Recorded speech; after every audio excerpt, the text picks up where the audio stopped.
Hello.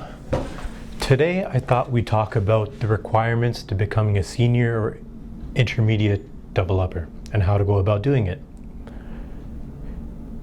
Based on what I've seen, I'm a senior developer.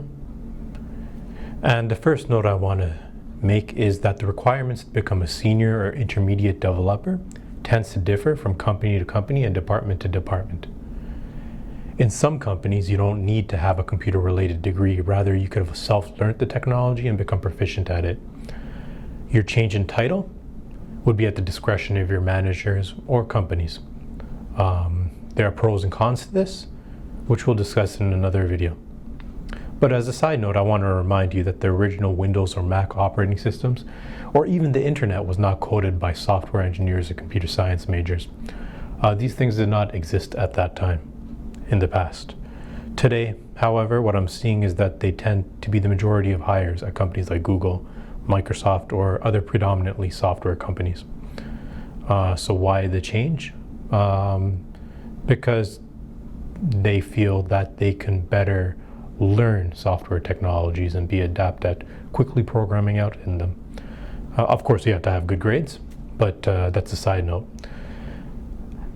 At other companies, particular consultancies, they require you to have a master's or even PhD degree in order to be qualified to work in particular technologies or on particular projects, especially if you want to work in management. An old boss of mine once criticized this practice by asking whether, if they're so good, why are they not building anything? But we'll save that topic for another video.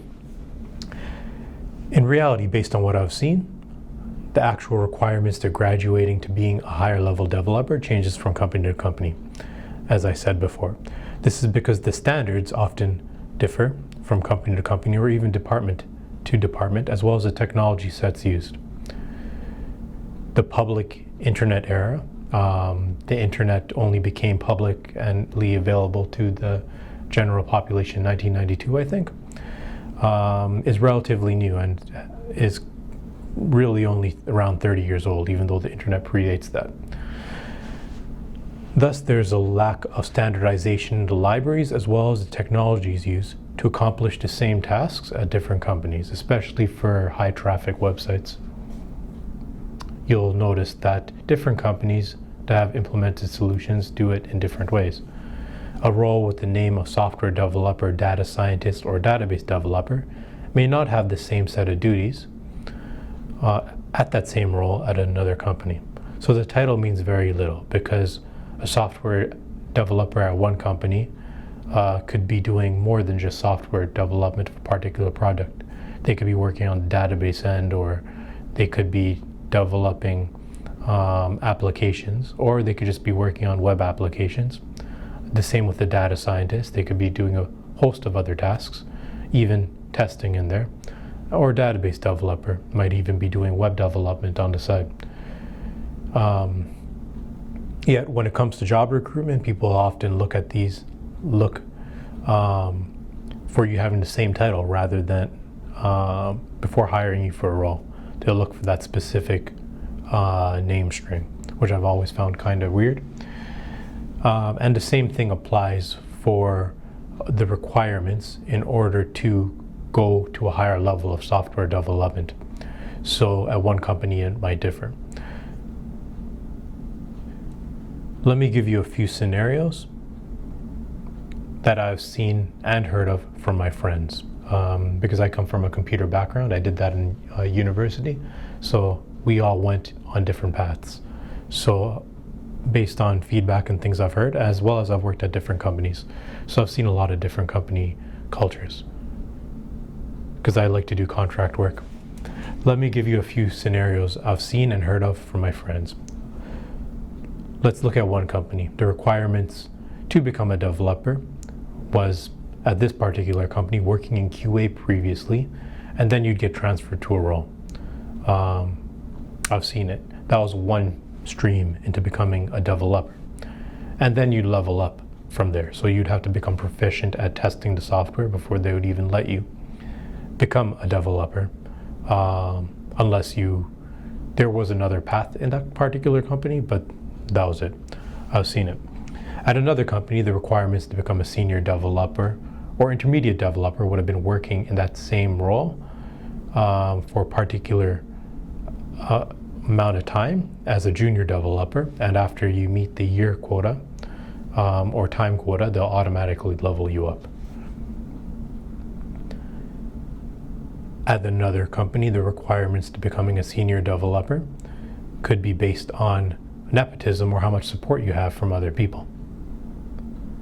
At yet another company, the requirements to becoming a senior developer can be based on your work history, previous tasks given, which is hard if you were not given tasks that can get you promoted, because the managers would actually choose what you can and cannot do, right? They allocate the tasks. At another company, it can be based on your certification. So they're not willing to give you that promotion unless you have a certain set of certifications. And this is not like PhDs or masters. These are actually certifications like from regulatory bodies before giving you that. At another company, it can be based on the amount of in-house training you've done in addition to other requirements. So they might have an in-house training system, and they'll require you to go through these particular courses and get a particular grade before even considering you. And at yet another company can be based on your incoming grades or how you present yourself. As you see, just because you don't flourish at one company or have difficulty at one company getting to a higher level because of its structure or your manager, it doesn't mean you will not do well at another company. Company culture differs from place to place and department to department, as well as the standards and what they require you to know. So I think the key takeaway is, if you are a software developer and you're proficient at your job and you know your stuff, it will be easy to transition to another place where you can better utilize your skills, because you will do well in the interviews, because you have that knowledge basis. So the key thing here is to get good at your job and get really good at it. And regardless of your particular situation, you can always go to another position or start your own thing. Because if you're a good software engineer and you know your material, you can build your own project, right? Implement your ideas. And I think that is the end goal of everything, to create jobs, right? That's what you got to do, and improve the world, because you got the power with your ability to code. You just got to be a bit creative, and it will come with time. Because if you start your own company, you can automatically put yourself as the head manager or whatever, right? Because you developed it, and then you could help other people learn how to develop with your particular skill sets, and then they can go on and start their own companies and hire people and repeat the cycle. So yeah, that's how, in a nutshell, my thoughts on requirements to becoming a higher level developer, and how it differs from company to company, and that's based on what I've seen. All right, so that's my little blurb for today. I hope you got something out of this, and till next time.